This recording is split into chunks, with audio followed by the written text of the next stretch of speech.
I had a dentist appointment this morning. I did. I was rushing to get here and I needed to make a lane change, and some dude was just hanging out in my blind spot, refusing to get out of it. And I was like, do I put my signal on? If I do, he'll either speed up or maybe slow down. People are rude. I finally just broke my way in.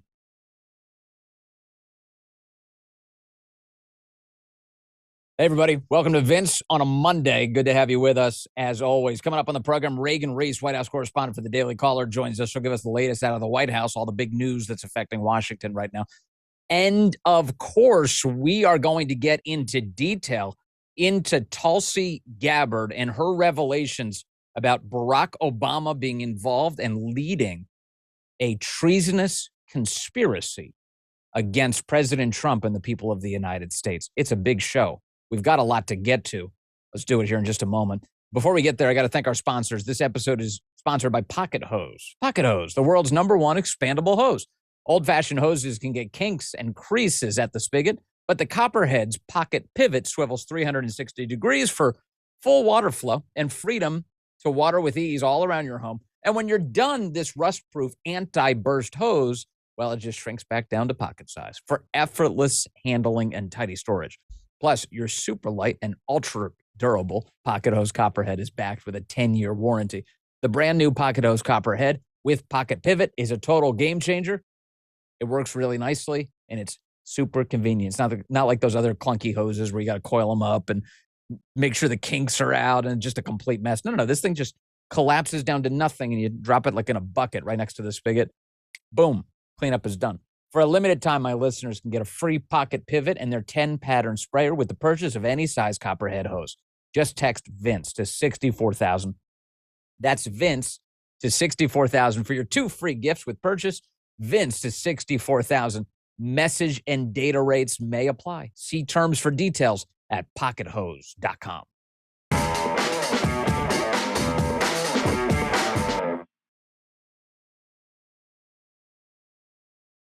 Well, we have a treasonous conspiracy. That's according to the Director of National Intelligence, Tulsi Gabbard. This seems like the big one. Don't you kind of feel it? You feel it with me here?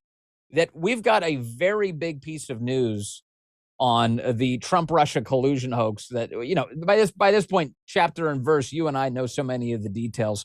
In fact, one of the reasons we know so many of the details is because of the people who've been spending years digging into it. People like, let's say, I don't know, Kash Patel, the director of the FBI, or what was that other guy? Oh, yeah, Dan Bongino, the deputy director of the FBI. Guys who've written books on the subject. Yes, we know the players, we know the scheme, and now we know it in even more outrageous detail. That the president of the United States, before President Trump arrived, Barack Obama, knew that Russia was not having any impact of any meaning on the 2016 election, buried that, and instead advanced this notion that the Russians had hijacked the election to get Trump elected. They did that on purpose. And that has continued to be a meddling activity that has been sustained all the way until this very day. That is the holding of not just the Director of National Intelligence, but it appears the United States Department of Justice, the FBI, a massive investigation ongoing as we speak into what some have called a grand conspiracy. Amazing. So we'll go through the details here this morning here on the program. Let me start with Tulsi Gabbard and what she had to say on this subject this weekend. Here's cut one, Tulsi Gabbard appearing on Fox. Over 100 documents that we released on Friday really detail and provide evidence of how this treasonous conspiracy was directed by President Obama just weeks before he was due to leave office, after President Trump had already gotten elected. What we saw occur here, as the documents we released detailed, was that we had a sitting president of the United States and his cabinet and leadership team, quite frankly, who were not happy with the fact that President Trump had won the election, that the American people had chosen Donald J. Trump to be the next president, commander-in-chief of the United States. And so they decided that they would do everything possible to try to undermine his ability to do what voters tasked President Trump to do. So creating this piece of manufactured intelligence that claims that Russia had helped Donald Trump get elected contradicted every other assessment that had been made previously in the months leading up to the election that said exactly the opposite, that Russia had neither the intent nor the capability to try to, quote unquote, hack the United States election for the presidency of the United States. They had neither the intent nor the capability to hack the election of the United States for president of the United States. The intel community knew that. Normal career people who weren't trying to create an election meddling scandal knew that, and they kept saying that. And anybody who insisted that the Russians didn't have any meaningful impact on American elections, well, they were pushed out of the process. And the whole thing was rigged in order to try and debilitate President Trump as his administration started. Let me go take you through some of the timeline here on this. These documents, according to Tulsi Gabbard, do point directly at President Barack Obama and his interference here. Here's what the director of national intelligence, Tulsi Gabbard, said on Friday. She said that we've got new evidence of Obama administration's conspiracy to subvert President Trump's 2016 victory and presidency. On Friday, the director of national intelligence, Tulsi Gabbard, revealed overwhelming evidence that demonstrates the following: that after President Trump won, after he beat Hillary Clinton, Obama got the whole team together and they came up with fake intelligence, manufactured, these are Tulsi Gabbard's words, manufactured and politicized intelligence to lay the groundwork for what was essentially a years-long coup against President Trump. Pay attention to that, years long. That is being said with a reason. That it's not merely that we saw it happen during the first Trump administration. What that is tipping its hand at is that the federal government right now is investigating an ongoing conspiracy. The upside for the rest of us that this is considered an ongoing conspiracy is that you can continue to prosecute a conspiracy up until 5 years after the last overt act. Until 5 years after the last overt act in furtherance of the conspiracy. Let me put that differently. If something happens today, if any one of these officials go on television today and deny that this is true and insist that there's nothing wrong and continue the cover-up, that will be the latest overt act in the conspiracy, pushing that statute of limitations back another 5 years from today. This is how we get them. You want accountability for this? Me too. And I'm going to get to that because I don't know if there's anybody more tired of watching investigations get launched and then those planes never landing. I hate it. I hate it. Don't tell me that justice is coming and then justice never comes. No. We need it for real. And I'm seeing very positive signs out of these Trump officials right now that indicate that something meaningful is happening. But again, let's land the plane, ladies and gentlemen. Let's actually do it this time. Tulsi Gabbard is step one, getting this information out there. She says in the months leading up to the November 2016 election, the intel community consistently assessed that Russia is, quote, probably not trying to influence the election by using cyber means. Probably not. And then on December 7th of 2016, after the election, the former director of national intelligence, James Clapper, they had talking points prepared for him that said that foreign adversaries did not use cyber attacks on our election infrastructure in order to alter the U.S. presidential election outcome. Did not happen. On December 9th of 2016, President Obama at the White House, they gathered all of the top national security officials. James Clapper, John Brennan, Susan Rice, there she is again, John Kerry, Loretta Lynch, that was the Attorney General of the United States, Andrew McCabe. And they all got around to talk about this case, Russia. After the meeting, Clapper's executive assistant sent an email to the intelligence community leaders, tasking them with the following, say, create an assessment, quote, per the president's request, that is Obama actively asked for this mission, to detail the, quote, tools that Moscow used and actions it took to influence the 2016 election. Remember, up until this moment, the intel community was like, no, the Russians really didn't have any impact on the 2016 election. So all of these officials get together and Obama says, show me a report that says Russia influenced the 2016 election. This is after Trump had already won. So Obama is leading a conspiracy to salt the earth for the incoming president of the United States. This is not a peaceful transfer of power. This is a chaotic conspiracy designed to prevent the next guy from being able to do the job unencumbered. That's what Obama was manufacturing. And I'm already seeing this morning, Paul Sperry over at Real Clear Investigations, who's had such good reporting on this subject. He says that right now the government has within its possession even more evidence showing that Hillary Clinton's campaign was involved in more detail than we even realize in pushing all of this, in salting the earth for the president of the United States, Donald Trump. Obama officials leaked false statements to media outlets right away, including the Washington Post, claiming, quote, Russia has attempted through cyber means to interfere in, if not actively influence, the outcome of an election. Those leaks began in earnest. And then on January 6th, another January 6th date, this is the January 6th date that probably has more meaning to any of us than anything.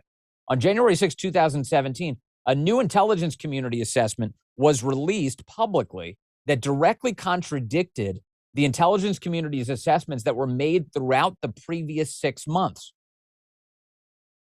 I'll remind you, that intelligence community assessment is the one that included the Steele dossier. That's the packet of lies about the president that was commissioned by Hillary Clinton's campaign, paid for by Hillary Clinton's campaign. They treated it as a legal expense that they paid through Mark Elias at Perkins Coie, through Fusion GPS to Christopher Steele. That was all part of that. That wasn't merely saying Russia meddled in the election, which of course that assessment did. It also alleged that Trump colluded with Russia to meddle in the election. That's what the Steele dossier was all about. It was a packet of lies. So where did this all begin? With Obama. Well, it certainly began with Hillary Clinton. But in terms of the official federal government actions to try and take down Trump, to try and stick a broomstick in the front wheel of his bicycle, have him flip over the handlebars, that's Obama who did that. And this evidence today makes that really clear. You heard it in that first clip we played for you. Tulsi Gabbard is saying that this is, in her view, treason. This is treason, treasonous conspiracy. She says in her statement here that the issue that she's raising is not a partisan issue. It's just one that concerns every American. The information that we have released today clearly shows there was a treasonous conspiracy in 2016 committed by officials at the highest level of our government. Doesn't get any higher than the president of the United States. President Obama leading a treasonous conspiracy. Their goal was to subvert the will of the American people and enact what was essentially a years-long coup with the objective of trying to usurp the president from fulfilling the mandate bestowed upon him by the American people. Their egregious abuse of power and blatant rejection of our Constitution threatens the very foundation and integrity of our democratic republic. No matter how peaceful, every person involved, no matter how powerful, every person involved in this conspiracy must be investigated and prosecuted to the fullest extent of the law. Ladies and gentlemen, pay attention to this sentence. This is the Director of National Intelligence making a criminal referral to the United States Department of Justice. No matter how powerful, every person involved in this conspiracy must be investigated and prosecuted to the fullest extent of the law to ensure nothing like this happens again. The American people's faith and trust in our democratic republic, and therefore the future of our nation, depends on it. As such, I'm providing all documents, all of them, to the Department of Justice to deliver the accountability that President Trump, his family, and the American people deserve. This is a very, very big deal. This is a very big deal. I saw somebody ask us already early in the Rumble chat before the show began. Somebody said, I haven't heard from Dan Bongino lately. I'm getting worried. What's up with Dan? He's been quiet. Remember, Dan was offering all of these public updates up until the last, let's say, 2 weeks, I guess. I'm not looking at Twitter right now or looking at X, but he was providing public updates periodically. And my guess is he may very well do one of those again soon. God willing, he does. But I don't take his silence right now as a sign of something worrisome. I take his silence right now that he's busy as hell. This FBI's got a lot to deal with. But just imagine how big a case like this is. You're talking about the people with the most power in this country now being scrutinized by the agencies that they were abusing their power with. If you're taking a close look at President Obama, if you're taking a close look at the people around him, the Susan Rices, the John Brennans, the James Comeys, Andrew McCabe, all of them. If you're doing that, you're going up against people who have been very casually abusing their power and have a lot of it. Power, that is. This is a big case. This is a very big case. And my sense is, as I said before, that if there's anybody who's equipped to untangle it, it's the two guys who've written incredibly important and detailed books on the subject, Kash Patel and Dan Bongino. They're well situated for this case. So what do we have? We have Tulsi Gabbard, the director of national intelligence. We've got Kash Patel and Dan Bongino, head of the FBI. Perfect. I like all three of those. What's next? Well, there's the United States Department of Justice. There's the prosecuting side of this question. Will Pam Bondi do the job that she's been tasked with? Will she do the job? Will we see the prosecutions? That's in Pam Bondi's court. I don't have any question about Tulsi Gabbard. I don't have any question about Kash Patel. I don't have any question about Dan Bongino. Right now, I have questions about Pam Bondi. I want to see what happens next and whether or not she's going to live up to the awesome responsibility that she now has. God put her in this spot for a reason. She's there. She's there right now. God has a plan for all of us.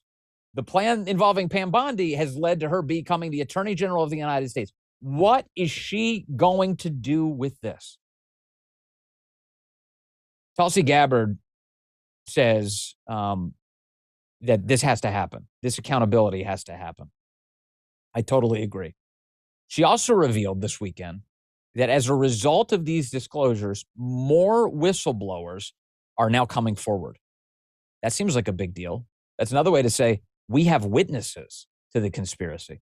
Take a look. Tulsi Gabbard, cut 2. Here she is. We have whistleblowers, actually, Maria, coming forward now after we release these documents because there are people who were around, who were working within the intelligence community at this time who were so disgusted by what happened. We're starting to see some of them come out of the woodwork here because they, too, like you and I and the American people, want to see justice delivered.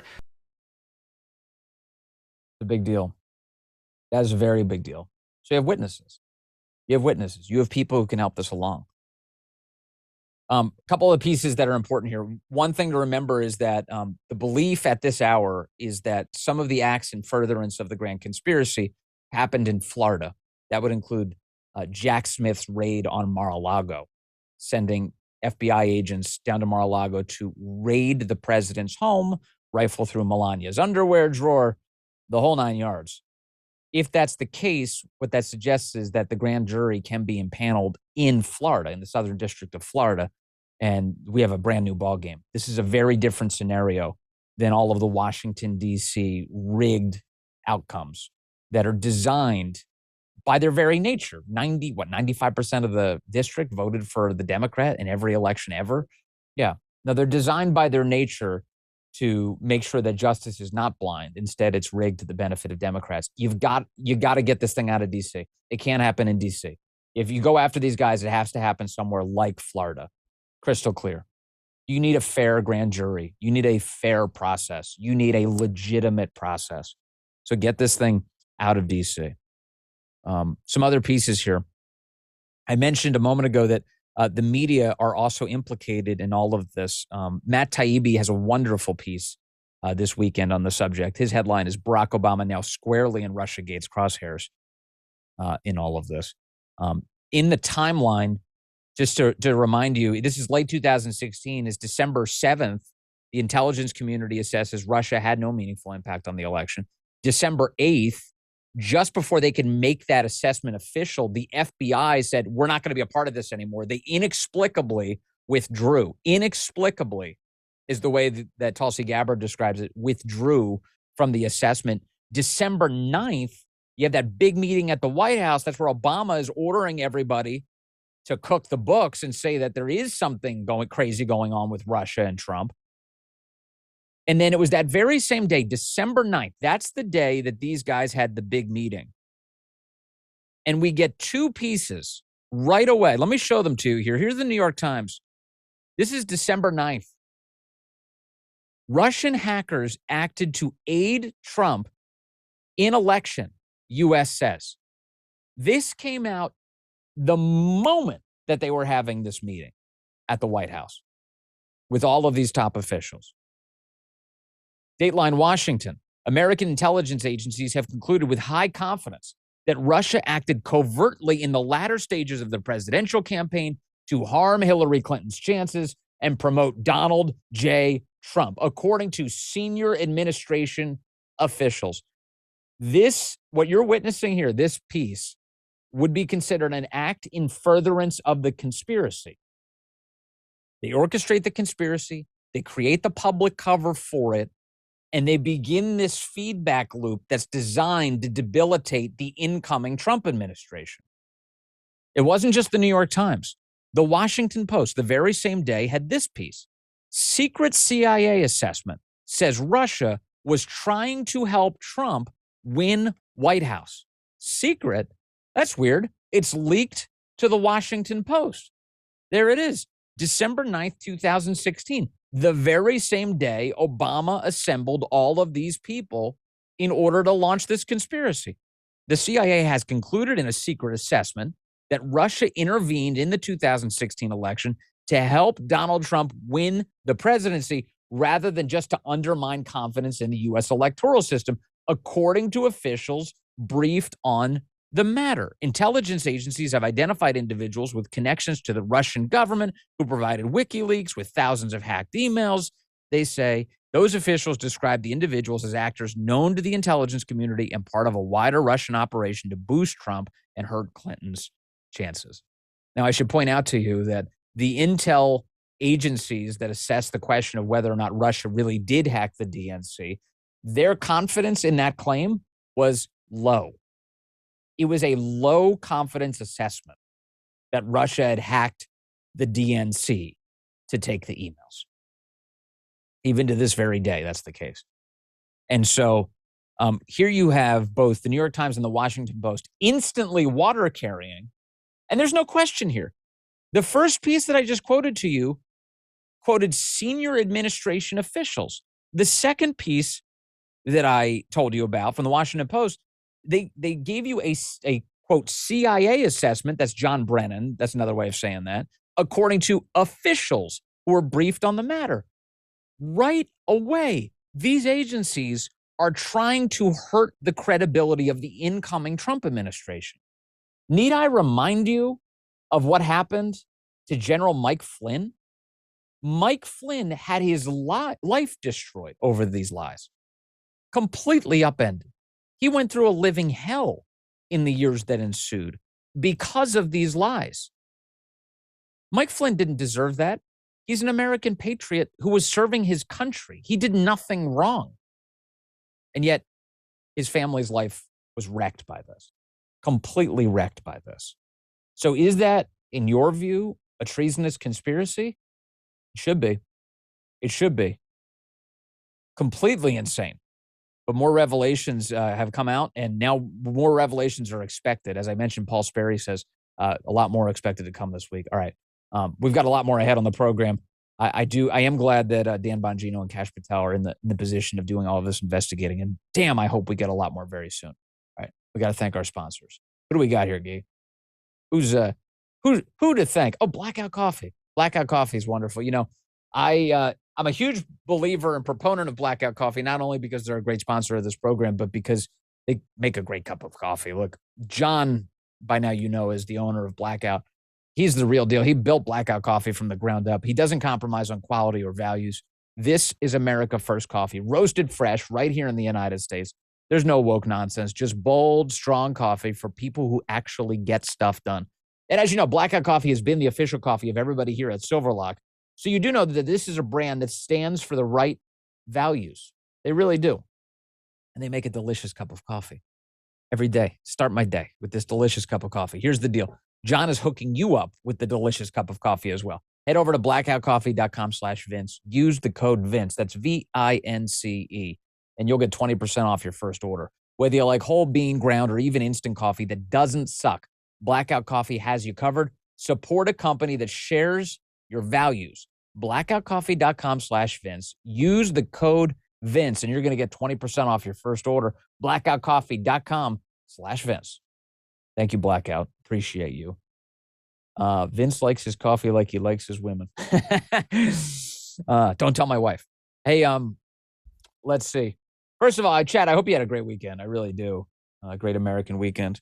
Did you see producer Jim this weekend on X asking how people feel about mayonnaise on hot dogs? Did you see that? Have you heard of such a thing? Isaac's saying no to me. He's shaking his head. No. In fact, he looks disgusted, actually, by the question. And rightfully so, because I'm pretty sure that mayonnaise on a hot dog is a serial killer move. I'm a guy who loves both. I love hot dogs. I love mayo. I just don't mix them. I think that's the weirdest thing I've ever heard of. I talked to Jim today, as I do each morning. I called him this morning, and we were prepping for today's big radio show. Remember, nationwide, 12 to 3. Rumble.com/Vince if you want to watch it. And I said, Jim, were you serious about that? That mayonnaise thing? Did you put mayonnaise on a hot dog this weekend? Because, we were on the verge of calling this thing off. Like, straight up. I was going to call Westwood One and say, look, I've got to get a new producer. This can't happen. I can't have this weirdo in my life. And it turns out he did not have mayonnaise on a hot dog.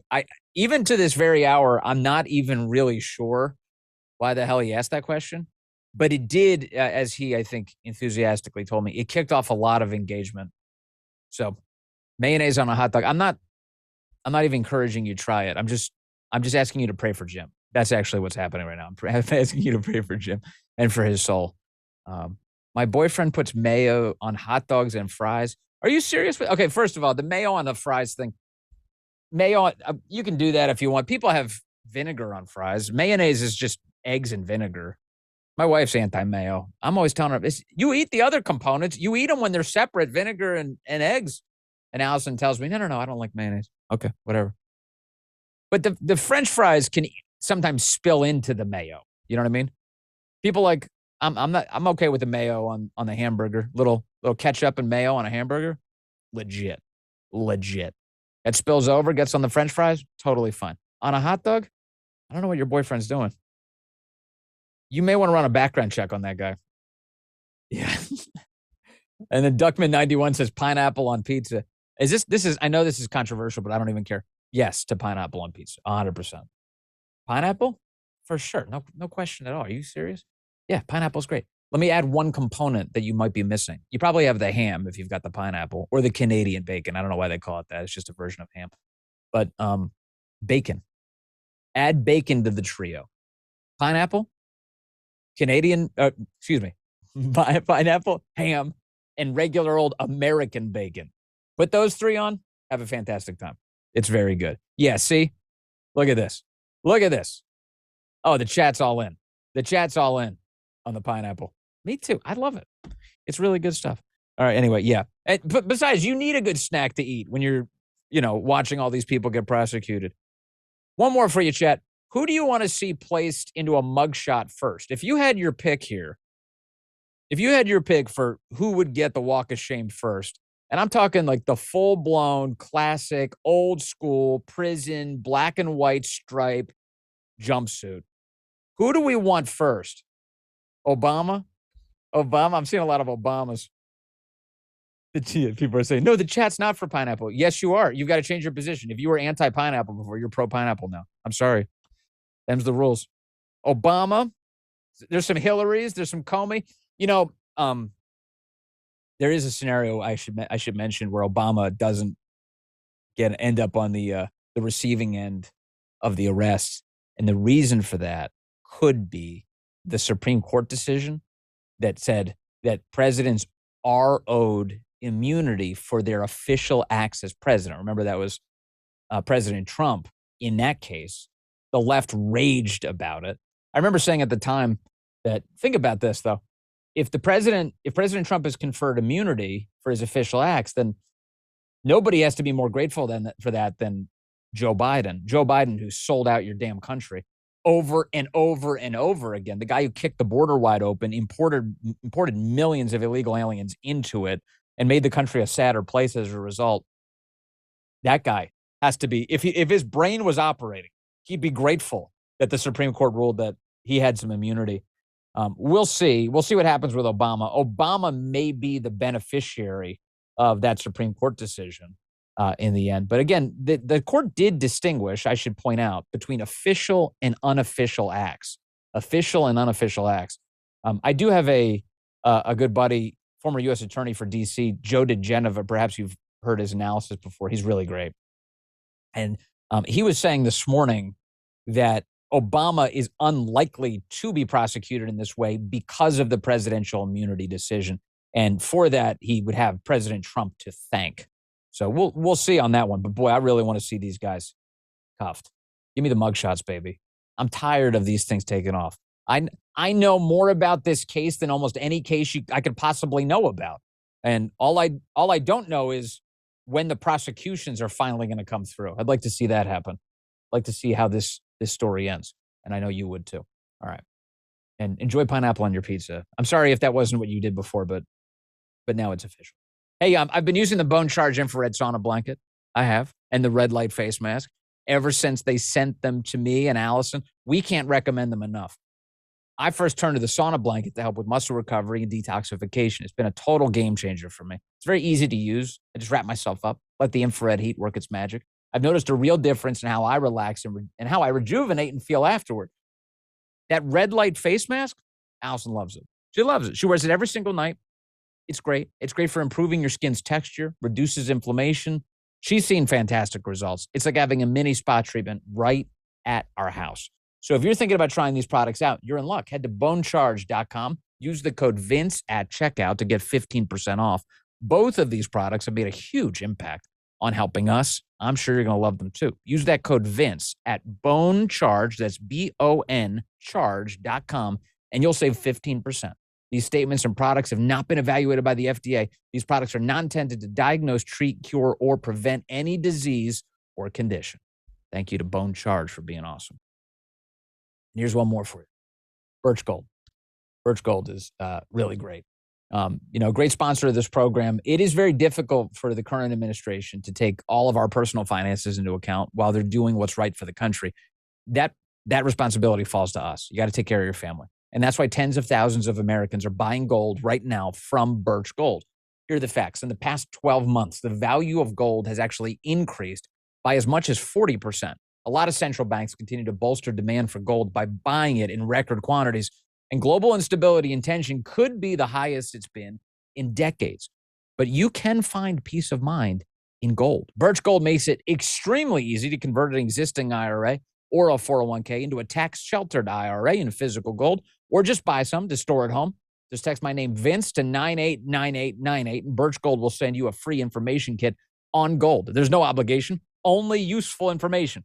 With an A-plus rating with the Better Business Bureau and tens of thousands of happy customers, it really is time for you to take control of your savings today. All you have to do is text the word Vince to 989898.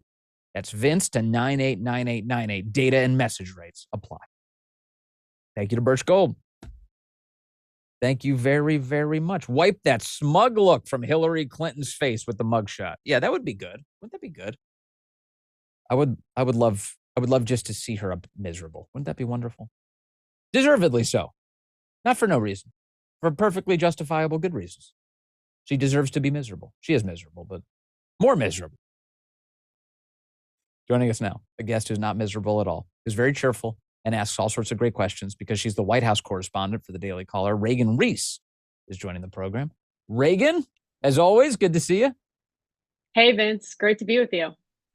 Great to have you with us today. Okay, so this, I start with Tulsi Gabbard's disclosures on Friday, and hmm the fact that they really seem to be doing a very big, very intensive effort to dig up all of the evidence of what they're calling a treasonous conspiracy. How engaged do you think the rest of the administration is in this story? Yeah. Well, the first thing that kind of perplexed me about this was this came out at the end of last week.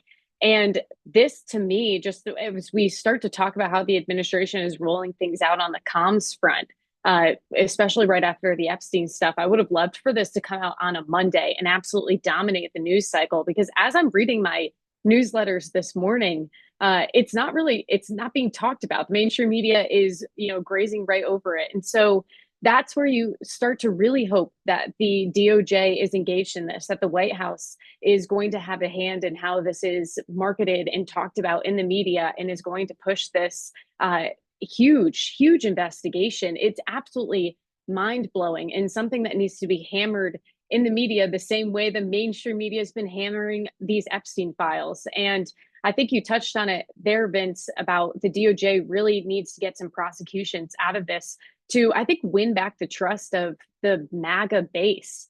I think this is a great opportunity to show maybe those who are a little distrustful of what happened with the Epstein files that the administration means business, that this is something to pay attention to, that they're going to deliver results for you. And so Yes. that's something I really absolutely hope that they are engaged on. No question. If fellas, can we put my screen up for a moment? I want to show Reagan and the audience this piece from Paul Sperry. This is last week, July 16th, and this is when he reported that Trump administration officials had an urgent meeting now 2 Sundays ago to discuss new information on Russiagate. And at the meeting, participants in the meeting involved intelligence officials and their Department of Justice counterparts. And they discussed declassifying investigative notes and depositions taken by special counsel John Durham during his probe of the CIA's and the FBI's handling of the intelligence community assessment. That was the one that was released on January 6th of 2017, which relied in part on an anti-Trump dossier financed by the Hillary Clinton campaign. So we do have some indication, Reagan, that the Justice Department is involved right now in getting all of this out. And if the timeline is correct, that means they had a massive meeting last week, Sunday, and then all of this information starts getting released on Friday. This just may be the circumstances they're dealing with rather than, I don't think Tulsi Gabbard was trying to bury it. I don't think that was the point of the Friday night news dump.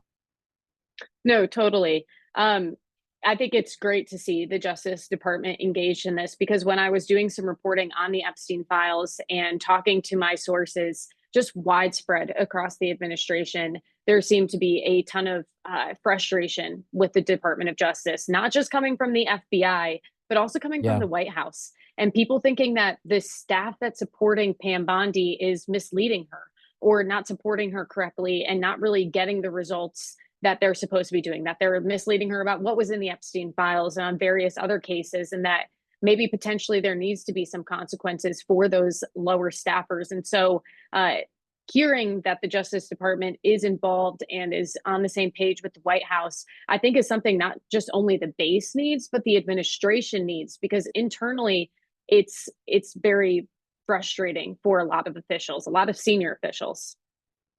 In Tulsi Gabbard's disclosures this weekend, she did a couple of press interviews. I'm hoping to talk to her. I really hope she comes on one of my programs. And by the way, if anyone in the office is listening, please come on the program. I want to talk to Tulsi Gabbard. I think that'd be worthwhile. But that said, she was posting this weekend that she's providing all these documents because she wants to the Department of Justice because she wants to deliver, quote, accountability. The word that Tulsi keeps using is accountability. This is a woman who's now leading the intel community who is absolutely begging the Justice Department to prosecute. I've never seen a director of national intelligence use the phrase treasonous conspiracy. Seems like a big deal. Yeah, and doing it so publicly.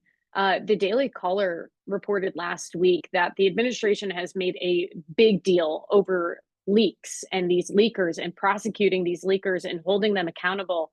And the reporter for the Daily Caller, Rob McGreevy, reported that the DOJ has not made one prosecution on these leaks and is kind of questioning where this was. And when asked about asked to the Department of Justice where these prosecutions were, he told me the response was very short, very brief, just no comment. Didn't even want to engage and talk back and forth about what they were working on behind the scenes. And so to see Tulsi Gabbard make this so public that you need to get accountability on this issue, I think is really notable and something that you're right to read between the lines on. So here's another thing. The president needs attorneys in place. He needs U.S. attorneys to do this job. And he's been nominating a bunch of people, but they haven't confirmed anybody. He's got acting U.S. attorneys all over the place, but he needs full-time attorneys. What's going on with the United States Senate? The president must be completely ticked off with the Senate failing him so far on this.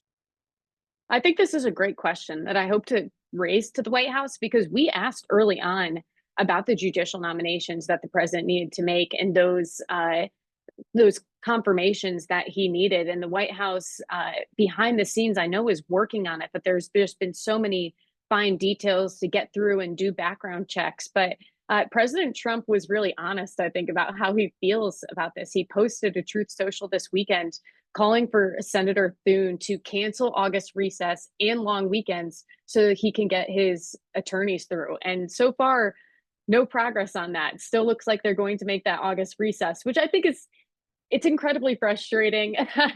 I wish I got an August recess from reporting, but you don't get that. So I think members of Congress need to be back out there too, as well.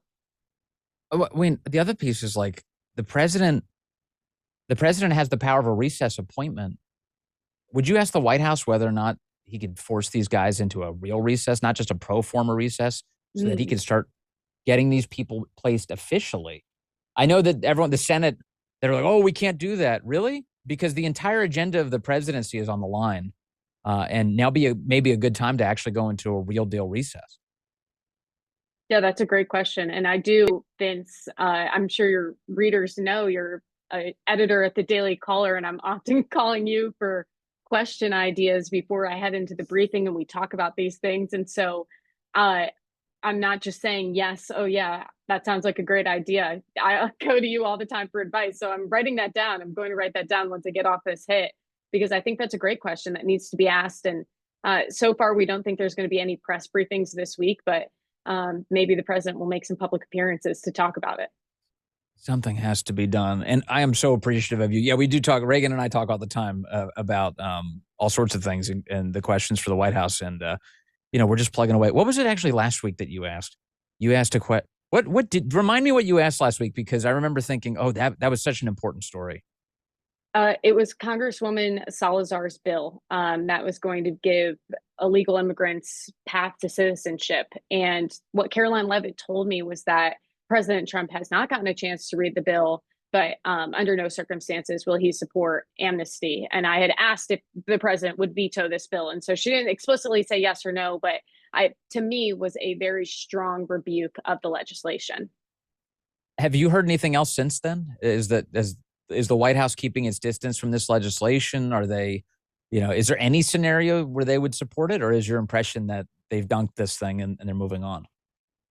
My impression was that they dunked it. They were asked about it a second time, and she just reiterated that answer and basically said this isn't, something the president would be looking to support. He's been very clear about this, but I'm definitely going to be keeping some tabs on it, because I think it's been confusing back and forth, even with, the farms in America and what they're going to do with their labor and their workforce. And now this bill is coming up that has 10 Republicans that have signed on to it. 10 Democrats have also signed up for it. So it does have some support. But if the White House is going to be super clear about it, to me, it's dead upon arrival. So I've heard Tom Homan talking lately that the White House is going to release some sort of plan soon, or at least the administration, maybe not the White House directly. The administration is going to release some sort of plan soon for how they prioritize people for deportation, or whether or not farm and hospitality workers can stay? What else are you hearing, if anything, on this? Well, I think this, Vince, comes from a place of wanting to get those deportations up and trying to really juice those numbers. It was early on in the administration, before 100 days, we were getting these reports that President Trump wasn't super happy with the mass deportation efforts. If you asked him about it, he would say, "No, I'm happy." If you started to ask Tom Homan about it or Stephen Miller about it, they were pretty happy with it too. And then all of a sudden, they all made a switch and said, no, actually, this isn't happening fast enough. This isn't good enough. We want to ramp up these numbers. So when I look at this and I talk to people about this, it looks like this effort to really just double down on their immigration efforts and deliver for the American people. I think this is the issue that the White House recognizes is their strongest issue, that they can really, they've really come through for the American people on immigration, and that they can Yeah. use this to provide for them. Yeah, they shouldn't. I don't think they should release any prioritization message. I just deport Mm. people. That's all. Like, go after the most violent people first. Obviously, that's the thing that brings communities a lot safer. But don't even suggest that somebody might be able to stay here illegally, because that'll just attract more illegal immigration. That's my advice for what it's worth. But it's I just hope that that they don't snatch in any way defeat from the jaws of victory, because they're having a lot of success right now on securing the border and kicking people out. I like seeing that. Hey, let me move to a different issue with you. The president over the weekend seemed to indicate that he hates the name of the Washington football team, the Washington Commanders. Right now, there's this big move for them to move their entire stadium operation right into the District of Columbia, Mm. and he wants to see the Redskins come back. What's happening here? Well, this is a change in tone from President Trump. He was actually asked about this a couple weeks ago, and he responded to the reporter and said, "Oh, you're trying to get me in trouble," and kind of dodged around the issue, which I think is very rare for President Trump to do. And so I Yeah, was kind of taken aback when I saw this Truth Social yesterday, that he wants to bring the Redskins names back and that he is going to block the stadium from being built in Washington, D.C. I'm not exactly sure what caused his change in heart. I think it's very interesting that he changed, and I think it's a great idea. I think the stadium being in Washington, D.C. would be so good for the city. As someone who's gone to the Commanders Stadium right now, it takes forever to get to. And so to have it it right does. downtown, it would be really awesome and just bring a lot of life back to Washington, D.C. And so if I can endorse this idea as a journalist, I endorse it. I think it's a great idea for President Trump. Yeah. Also, Washington tells enough lies. Why do they have to lie about where their sports team is? Let's resolve that. It's not the Washington Commanders right now. It's the Maryland Commanders. Like, let's be honest about that. Sorry, Giants and Jets. I apologize. No, totally. But yeah, you should move them. They should move them. So the president says they should be called the Redskins again. I totally agree. At least that name has history and character. And when they survey Native Americans, it routinely comes back that they're cool with it. In other words, people like it. They like it. What is the deal? Why is it that we keep erasing history? We erased the Land O'Lakes Indian, so she's not there anymore. And I love the joke, of course, is that we kept the land, but we got rid of her. We got rid of her. And so how does that help and anybody? and why do the Chiefs get to keep their name? That's the other thing I've never understood. The Kansas City Chiefs, they get to still be the Chiefs. I would think that would be Yeah. offensive also to the Native American community. And for the Washington Redskins, I don't think they even picked something that fit them. Like we see the Cleveland Indians, they became the Guardians. And I think that caught on, and people essentially forgot that they were ever the Indians, that there was ever a controversy. But the Washington Commanders, it's just like, what is I guess a commander is a general. But if you go to the stadium, it's like a pig dressed as a soldier, and that's not really fierce. That's not what I think of when I think of American football. I want something that's tough and scary. And I think Oh, the it's like a Commanders chat was just this GPT. weird name. Yeah. It's like a chat GPT football name. Like it was like, quick, come up with a name for a football team. The Washington Commanders. It's so boring and generic. Just make it the Redskins again. The whole thing is so silly. And yeah, the president said he wants the Indians back too. Although Apparently the team is like, no, we like Guardians. Everyone's kind of grown accustomed to it. I think we're going to stick with it. We'll see what happens. But the president does have some more influence on the Redskins question because of Washington, D.C. and it being federal land. Yes. Yeah. So. He does. And just on that topic too, I do think we're going to see some movement with, and we've talked about this, Vince, with the Congress maybe taking back DC. I asked President Trump about this after there was an intern that was gunned down, just caught in crossfire in an area that's not actually very far from the White House. And right after that, I had asked the president, are you thinking like DC is not safe? Listen to this story that happened. Do you think Congress should take back DC and make it safe again? And he was like, I could see you kind of thought about it. And he was like, I want to make DC safe. I think we'll have an announcement coming about that next week. And then a week later, he said, you know what, we're going to try to have Congress take back DC. And so in terms of just President Trump leaving his imprint, not just on the country, but on the city of DC and really making this thriving capital that people are proud to live in. I think that's something that he's also trying to make a part of his agenda as well. Yes. And Congress, by the way, for many years ran Washington, D.C. And then eventually they established something called D.C. Home Rule. And they basically allowed this like ridiculous city council and mayor to run the whole operation. It's not made the city better in any measurable way. And in fact, it's just Congress abdicating its responsibility for running the federal district. So definitely Congress should reassert control over the district, because if they don't, you end up with ridiculous mayors who offer endorsements for crime by painting murals in front of the White House in the midst of the riots as some sort of ransom payment to the rioters. It's grotesque, actually, and it's long overdue for Congress to reassert control. All right, last thing for you. While we're on the issue of sports, you're an athlete yourself. Mm-hmm. The WNBA, I just found out this morning, they lost $40 million last year. The WNBA lost $40 million last year. Although the women are all demanding that they be paid what they're due. I'm like, I don't know if you want that, ladies. If you find out what you're due, it's not going to work out well for you. You're gonna have a bill show up to your house. They lost $40 million, which, by the way, is the same amount of money that Stephen Colbert lost last year. $40 million. It's just amazing. Just amazing. Tell me what you think about this WNBA. They're demanding all this money right now. What do you think? Good idea, bad idea? Well, they just, like you said, they're losing money. And so I saw a ton of jokes on Twitter this weekend. I loved opening up Twitter where they were just talk about, well, actually, if they find out how much they're actually worth and they should be paid, they would be owing the WNBA, the NBA, who's, kind of takes care of the league, money. But sports, I think it's the year of 2025. We're supposed to be keeping politics out of sports. And I was a college softball player. I'm really big into pro softball and college softball.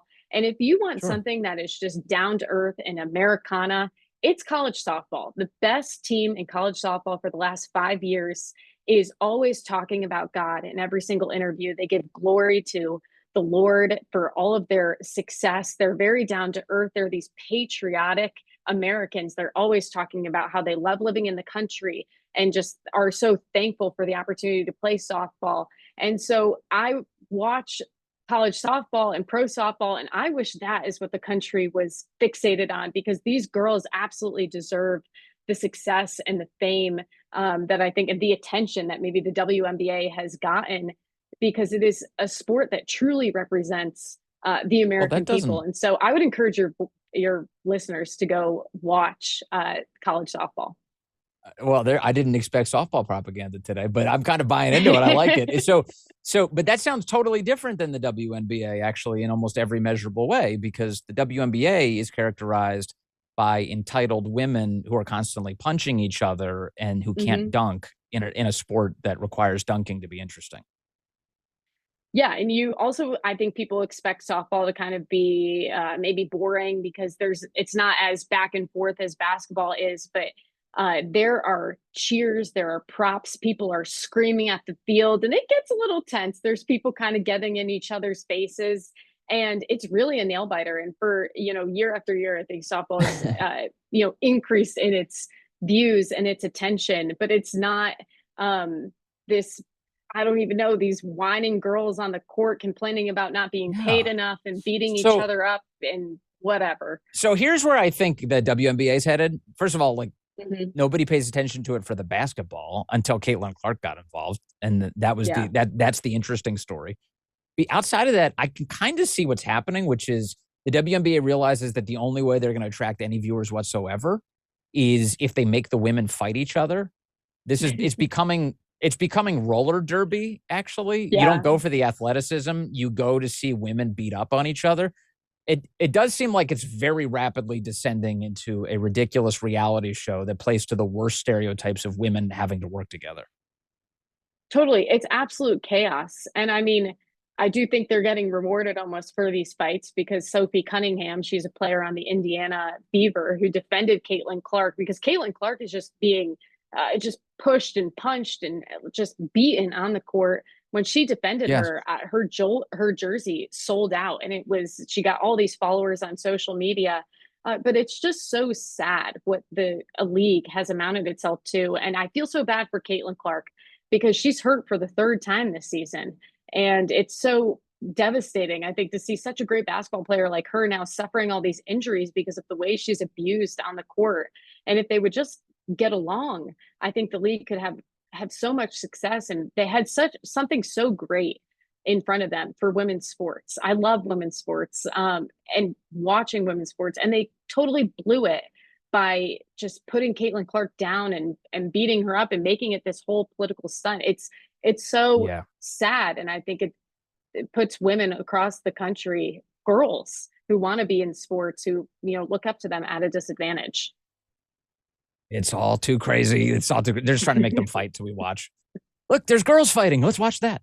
Hey, thank you, Reagan Reese. You're the best. White House correspondent for the Daily Caller. Keep up the great work. Good to talk to you today. Thanks, Vince. All right, there she is, Reagan Reese, the great Reagan Reese.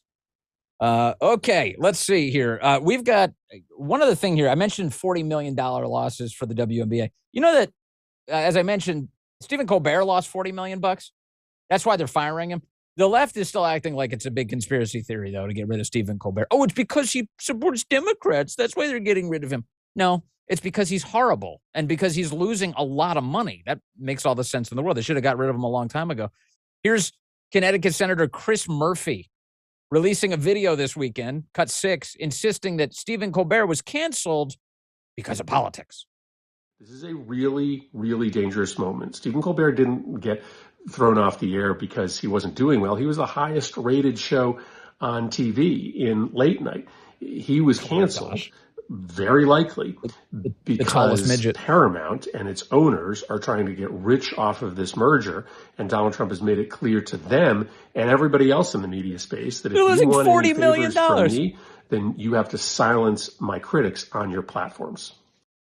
Oh, yeah, and CBS is going out of its way to help Trump. That's their thing. They love helping Trump out.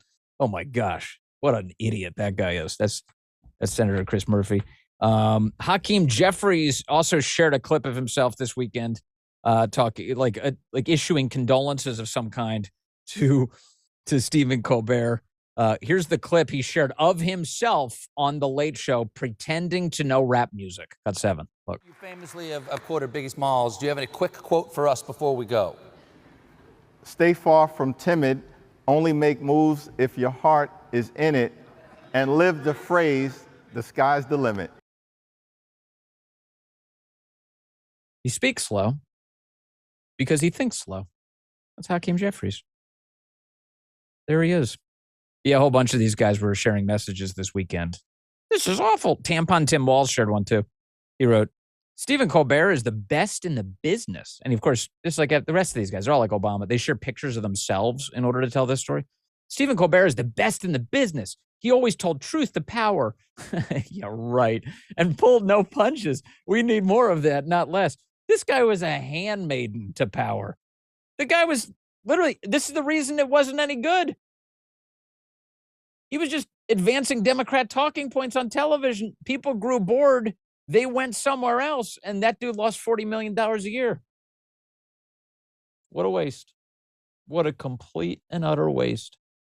I'm back with you tomorrow with all the updates on what's going on. Hopefully with a picture of somebody getting arrested. Wouldn't that be nice? I'd like to see that. Hillary Clinton in a jumpsuit. One can dream. I'll be back with you tomorrow on Vince. Big national radio show today, 12 to 3 Eastern time. You can find out where your local radio station is for that at thevinceshow.com. Also, you could watch it, rumble.com/Vince. And make sure to subscribe and like all of it. Just like and subscribe everything. Follow me on social media. Appreciate you. As always, the best damn audience in media. Great to be with you today on a Monday. Up next here on Rumble, Ruben's doing his thing. Here he is.